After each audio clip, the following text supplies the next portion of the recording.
إذا العشار عطلت فإذا الوحوش حشرت وإذا البحار سجرت وإذا النفوس زوجت وإذا الموءودة سئلت بأي ذنب قتلت وإذا الصحف نشرت وإذا السماء كشطت وإذا الجحيم سعرت وإذا الجنة أزلفت. یہ دن ہے، یہ آئے گا، کھرا کھوٹا الگ ہوگا. یہاں تو یزید تخت پر ہے اور حسین کا سر نیزے پر ہے، اور یہاں ابن زیاد غرا رہا ہے، اور میرے نبی کی بیٹی زینب پھٹی چادر کے ساتھ آنسوں کی لڑیوں کے ساتھ گھسیٹی جا رہی ہے. خبیب سولی پہ لٹک رہا ہے اور قریش مکہ نیزوں سے چھید رہے ہیں. جبریل آئے، یا رسول اللہ، اللہ تعالیٰ کہہ رہے ہیں میں آپ کی امت کو راضی کروں گا. الان قرۃ عینی، اپنا کام پورا کرو، ملک الموت. اور اے میری امت، ایک نماز نہ چھوڑنا اور ایک غریبوں پہ رحم کرنا. میرے بھائیو، اللہ نے طاقت دی ہے، جھک جاؤ. اگر میری آواز ان بچوں تک جا رہی ہے جنہوں نے ہتھیار اٹھائے ہوئے ہیں، اور تم میری چھوٹے ہو تو میری اولاد ہو، میں تمہیں باپ بن کر، تمہارے ہمدرد بن کر، تمہارے آگے جھولی پھیلا کے کہتا ہوں، ایسے نہ مرو کہ اللہ کے نبی کے سامنے کھڑے نہ ہو سکو. یہ جہنم سے بھی بڑی سزا ہے کہ اللہ کا نبی کہے سے میری نظروں سے دور کر دیا جائے. یہ اللہ کی قسم جہنم سے بڑی سزا ہے. ایسے نہ مرو کہ ہتھکڑیاں لگ چکی ہوں، ایسے نہ مرو کہ بیڑیاں پڑ چکی ہوں. آ جاؤ، آج ہم سب مل کر توبہ کرتے ہیں. کوئی چوری کرنے والا ہے، کوئی ڈاکہ ڈالنے والا ہے، کوئی اغوا کرنے والا ہے، کوئی قتل کرنے والا ہے، کوئی زنا والا ہے، کوئی شراب والا ہے، کوئی سود والا ہے، کوئی ناچنے والی ہے، کوئی بے پرد ہے، کوئی ماں باپ کا نافرمان ہے. آج جمعہ ہے، جمعہ گزر گیا ہے، پہلا عشرہ ختم، دوسرا عشرہ شروع ہو گیا. اللہ کی رحمتوں کے در کھلے ہوئے ہیں، جنت کے دروازے کھل چکے ہیں، جہنم کے بند ہو چکے ہیں، شیطان قید ہو چکا ہے. اللہ کا عرش پہلے آسمان پر ہے، اور اللہ روزانہ کہہ رہا ہے کوئی توبہ والا ہے تو آ جائے، کوئی توبہ والا ہے تو آ جائے. ایک آدمی نے 99 قتل کیے بنی اسرائیل میں. پھر ایک عبادت گزار سے پوچھا 99 قتل ہو چکے ہیں، توبہ ہوگی؟ کہ نہیں ہوگی. انہوں نے کہا اسے بھی قتل کر دیا. 100. پھر ایک عالم سے پوچھا 100 قتل کیے ہیں، توبہ ہوگی؟ کہ بیٹا کیوں نہیں ہوگی، لیکن ایک شرط ہے، توبہ پکی ہو. یہ شہر گندا ہے، یہ چھوڑ دے. وہ شہر نیک لوگوں کا ہے، وہاں جا کے آباد ہو جا.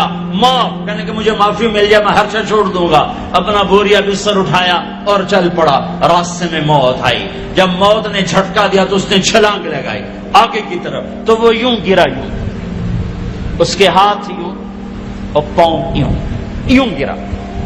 تو اللہ تعالیٰ نے یہ قصہ ہم تک پہنچانے کے لیے دونوں فرشتوں کو چھٹی دے دی. جنت کا فرشتہ بھی آ گیا، دوزخ کا بھی آ گیا. دوزخ کا فرشتہ کہنے کا ہمارا مجرم ہم لے جائیں گے. جنت کا فرشتہ ہمارا مہمان ہم لے جائیں گے. جہنم کا فرشتہ توبہ نہیں کی، ہمارا مجرم ہم لے جائیں گے. جنت کا فرشتہ ہمارا مہمان توبہ کر چکا ہے، گھر سے نکل پڑا ہے، ہم لے جائیں گے. جہنم کا فرشتہ ابھی اس بستی میں پہنچا نہیں ہے، ہمارا مجرم ہے. جنت کا فرشتہ پہنچنا ضروری نہیں ہے، نیت ضروری ہے. تو اللہ نے تیسرا فرشتہ بھیجا، جاؤ بھائی ان میں فیصلہ کرو. کیا فیصلہ کرو؟ یہ اس کی میت پڑی ہوئی ہے، یہ نیک لوگوں کی بستی ہے، یہ اس کی اپنی بستی ہے. فاصلہ ناپو، اگر اپنے گھر کے قریب ہے تو جہنم والے لے جاؤ، اگر نیک لوگوں کے گھر بستی کے قریب ہے جنت والے لے جاؤ. جیسے یہ مائک اس سائیڈ کے قریب ہے، اس سائیڈ سے دور ہے. یہ یہاں گرا پڑا پانی، یہ یہاں گرا پڑا تھا، گھر کے قریب تھا اور نیک لوگوں کی بستی سے دور تھا. جب ناپنے لگے تو اللہ نے ادھر کی زمین کو کہا سکڑ جا، اور گھر کی طرف کی زمین کو کہا پھیل جا. جب پیمائش ہوئی تو اپنے گاؤں سے دور اور نیک لوگوں کے گاؤں کے قریب ہو گیا. تو اللہ نے فرمایا چلو ہمارا مہمان ہے جنت. توبہ سے نہ گھبراؤ، میرا رب کہتا ہے پوری دھرتی گناہوں سے بھر دے اور آسمان تک گناہوں کو لے جا. ایک دفعہ کہہ دے یا اللہ میری توبہ تو سارے معاف کر دوں گا. تو بھائیوں ہاتھ جوڑتا ہوں، آؤ ہم توبہ کریں. نیت کرتے ہو؟ حکومتوں سے آس بھی ہٹا دو، گلا حکومتوں کا گلا بھی نہ کرو. اس سے کیا فائدہ ہوگا؟ ان پہ امید نہ لگاؤ کہ وہ اس قابل ہی نہیں. ہاں اس پہ آس لگاؤ جو شارک سے زیادہ قریب ہے. اس کو وسیلہ بناؤ جس کا وسیلہ رب موڑتا نہیں، کلمے کا جز بنایا ہوا ہے. معراج پہ جب آپ گئے تو آپ نے پوچھا یا اللہ ابراہیم آپ کے خلیل، موسیٰ آپ کے کلیم، داؤد کے لیے لوہا نرم، سلیمان کے لیے ہوا تابع اور عیسیٰ کے لیے مردہ زندہ، تو میرے لیے کیا ہے؟ تو اللہ تعالیٰ نے فرمایا اولیس قد آتیتک افضل من ذلک کلہ، اے میرے حبیب واہ تیرے لیے سب سے اعلیٰ سب سے اعلیٰ سب سے اعلیٰ کیا یا اللہ کیا؟ کب وہ یہ ہے کہ اللہ ذکرت الا ذکرت معی، قیامت تک تیرا میرا نام اکٹھا رہے گا، جدا نہیں ہو سکتا. جیسے تیرے رب کا نام باقی ہے، تیرے نبی کا نام بھی باقی رہے گا، تیری نسل کا نام بھی باقی رہے گا، تیرا حسب نسب بھی باقی رہے گا. کہ میرا رواں رواں آنکھ بن گیا اور آنسو. یہ صبح کی بات، میں اثر پڑھ کے نہیں کہہ رہا، نوجوان میرے پاس آیا، آپ طارق جمیل صاحب ہیں؟ جی. کیسے پہچانا تم نے؟ کہاں کے ہو؟ کہ میں ساؤتھ افریقہ کا ہوں. آپ کے ساتھ مجمع تھا، میں نے پوچھا کہ کون جا رہا ہے؟ انہوں نے کہا یہ پاکستان کے طارق جمیل صاحب ہے. کہا جی میں آج عصر کی نماز پڑھنے پہلے آ گیا تو آگے بیٹھا، مجھے بیٹھے بیٹھے نیند آ گئی. میں نے خواب میں اللہ کے نبی کی زیارت کی، آپ نے فرمایا طارق جمیل کو میرا سلام پہنچا. میں نے کہا میرا سلام پہنچے گا، اسی میرا پکے ہو گئے.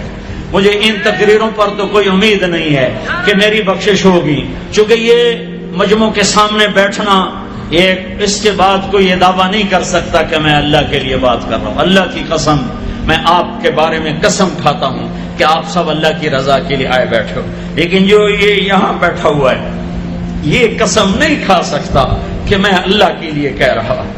مجھے نہیں پتا میں کس کے لیے کہہ رہا ہوں. میں منہ سے کہتا ہوں میں اللہ کے لیے کہہ رہا ہوں، لیکن یہ موت پہ پتا چلے گا کہ اس کا مقصد واہ واہ کی طلب تھی یا اللہ اس کے رسول کی طلب تھی. لیکن آپ پر مجھے 100% یقین ہے کہ آپ سب اللہ کے لیے آئے بیٹھے ہو، تو آپ کی طفیل شاید اللہ میری ریا کو بھی اخلاص میں تبدیل کر دے. تو میرے یہ تصور میرے دل میں، میں ہر بیان میں اپنے نبی کا شجرہ بیان کرتا ہوں. ویسے بھی ہم لوگ اپنے نبی سے نا آشنا ہیں، ہمیں پتہ نہیں ہمارا نبی تھا کون، ہمارا نبی کیسا تھا، ان کی زندگی کیسی تھی، ان کے گھر کا کیسا تھا نظام، باہر کا کیسا، ہم جانتے نہیں. ہم سیکھو سیکھو اپنے حبیب کی معاشرت سیکھو، تجارت سیکھو. آپ طاقت میں آئے تو آپ نے کیا کیا، آپ تاجر بن گئے تو آپ نے کیا کیا، آپ خامن بنے تو آپ نے کیا کیا، آپ باپ بنے تو آپ نے کیا کیا، آپ جنگ میں آئے تو آپ نے کیا کیا، آپ نے ہتھیار اٹھائے تو آپ نے کیا کیا، آپ نے صلح کی تو آپ نے کیا کیا، آپ مسلح پر آئے تو آپ نے کیا کیا، آپ کی رات آئی تو آپ نے کیا کیا. سیکھو سیکھو. یہی تبلیغ کا پیغام ہے کہ تبلیغ میں نکل کر اللہ اس کے رسول کی مبارک اور پیاری زندگی مرنے سے پہلے پہلے سیکھو. لیکن آج کی رات میں ایک ہاں میرے ساتھ کرو، آج توبہ کرو، آج توبہ کرو. کرتے ہو کرتے ہو. شیطان تو کوئی نہیں ہے، بند ہے، قید ہے. اور یہ عقیل کا گھر فرشتوں سے ایسا بھرا ہوا ہے کہ پہلے آسمان تک فرشتوں کی قطاریں کھڑی ہوئی ہیں اور جنت کے دروازے کھلے ہیں، جنت کی حوریں دروازوں پر ہیں. میرے رب کا عرش پہلے آسمان پر ہے اور اعلان ہو رہا ہے کوئی توبہ کرنے والا ہے تو آ جاؤ. گناہوں سے نہ ڈرو، صرف ایک دفعہ کہہ دو یا اللہ معاف کر تو سارے معاف کروں گا. کرتے ہو توبہ؟ کرتے ہو؟ کہو یا اللہ میری توبہ، پھر کہو یا اللہ میری توبہ، پھر کہو یا اللہ میری توبہ. اب اگر تم نے دل سے کہی ہے اور اندر مسرات ہیں، انہوں نے دل سے کہا ہے، تو تمہیں مبارک ہو. تم سب ایسے ہو جیسے آج ماں کے پیٹ سے جنم لیا ہے. تمہارے سب گناہ معاف ہو گئے، اللہ خوش ہو گیا، فرشتے خوش ہو گئے، جنت سج دھج گئی. جنت کی حوریں تمہیں دیکھ دیکھ کے خوش ہو رہی ہیں. مجھے میرے رب کی عزت کی قسم میں اس کی رحمت کے دعوے پر کہہ رہا ہوں. آج یہاں جتنا بڑے سے بڑا گناہگار بیٹھا ہے, میں دعویٰ کرتا ہوں اگر اس نے دل سے اس شرط کے ساتھ دل سے توبہ کی ہے تو جا جا تجھے مبارک ہے. تیری زندگی کا آج پہلا دن ہے. تو آج ماں کے پیٹ سے نکلے ہے, تیرے سب معاف ہیں. ہاں فرض چھوڑے تھے, پتہ کرو علماء سے کیسے کروں, گناہ معاف ہو گیا. حق مارے تھے, گناہ معاف ہو گیا, پتہ کرو علماء سے ادا کیسے کروں. اگر یہ توبہ پکی ہو گئی تو مبارک ہو. اگر ہمارے ملک کا 50% مسلمان توبہ کر جائے تو سارے دیش کی تقدیر بدل جائے گی. تو پکی توبہ کرتے ہو. اور ایک اور خوشخبری, اگر یہ توبہ ٹوٹ بھی جائے تو ڈرنے کی بات نہیں ہے, ڈرنے کی بات نہیں ہے. دوبارہ کر لینا, دوبارہ کر لینا, دوبارہ کر لینا. پورا رمضان پڑا ہے, پوری زندگی پڑی ہے. اور ایک آخری بات کہتا ہوں, تراوی 20 پڑھا کرو, 8 نہ پڑھا کرو. تراوی کے ہر سجدے پہ 1500 نیکی لکھی جاتی ہے. ایک محل ہر سجدے پہ بنتا ہے جس کے 60,000 سونے چاندی کے دروازے ہوتے ہیں, اور ہر سجدے پر ایک درخت لگتا ہے جس کے نیچے 100 سال گھوڑا دوڑتا ہے. اور پھر آخری رات اللہ تعالیٰ اعلان کرتا ہے, رات کی تراوی اور دن کے روزے کے بدلے میں نے اپنے بندوں کو معاف کر دیا. اور ایک آخری بات صدقہ فطر ہے.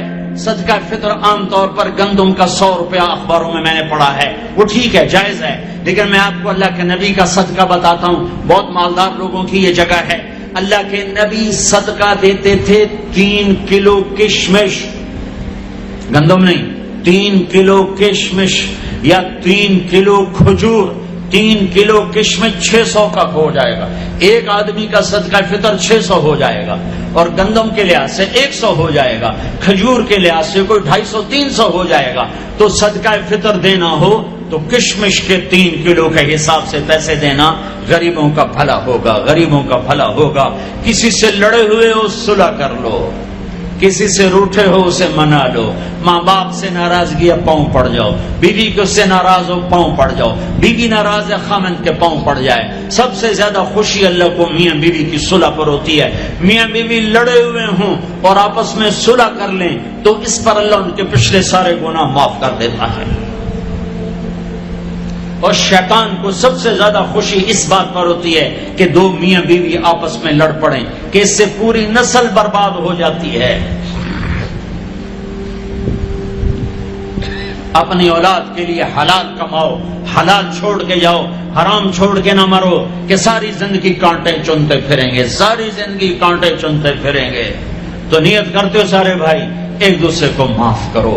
اور جو ہمارے بھائی جرائم میں گرفتار ہیں ان کے لیے بھی دعا کرو. میرے نبی کے امتی ہیں, دعا کرو, دعا کرو کہ اللہ ہمارے بچوں کو اگر وہ چھوٹے ہیں, ہمارے بڑوں کو اگر وہ ہمارے عمر ہیں, اللہ ان کے ہاتھوں سے ظلم کی بجائے عدل کروائے. اللہ ان کے ہاتھوں سے تباہی کی بجائے آبادی ان کے ہاتھوں سے کروائے. اور اللہ تعالیٰ ان کو بھی توبہ کی توفیق دے. وہ بھی ہمارے ہیں, ہمارے ہیں, ہمارے ہیں. ہم ان کے لیے بھی دعا کریں گے, ان کے لیے بھی دعا کریں گے کہ اللہ ان کو جہنم کی آگ سے بچا لے.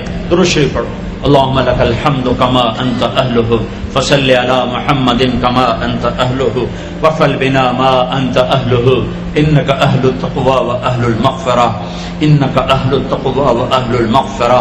اے وہ ذات جو احد اور صمد ہے, اے وہ ذات جو لم یلد ولم یولد ہے, اے وہ ذات جو لم یزل لا یزال ہے, اے وہ ذات جو نیند اور اونگ سے پاک ہے, اے وہ رب جو تھکن تھکاوٹ سے پاک ہے, اے وہ رب جس کا کوئی شریک اور ثانی نہیں, اے وہ رب جس کا کوئی کف مثل مثال شبہ شبیہ نہیں, اے وہ رب جو آسمانوں پہ بھی تنہا ہے اور زمینوں پہ بھی اسی کا راج ہے, اے وہ رب جو مشرق اور مغرب اور شمال اور جنوب اور فوق اور تحت کا تنے تنہا مالک ہے, اے وہ رب جو سب کو پیدا کرتا ہے اور پیدا ہونے سے پاک ہے, اے وہ ذات جو سب کو موت دیتا ہے اور خود موت سے پاک ہے, اے وہ مالک ملک, اے وہ مالک ملک جو سب کو کھلاتا ہے اور کھانے سے پاک ہے, اے وہ رب جو سب کو پلاتا ہے اور پینے سے پاک ہے, اے وہ رب جو سب کو سلاتا ہے اور سونے سے پاک ہے, اے وہ رب جو سب کو پہناتا ہے اور پہناوے سے پاک ہے, اے وہ رب جو سب کو جگہ دیتا ہے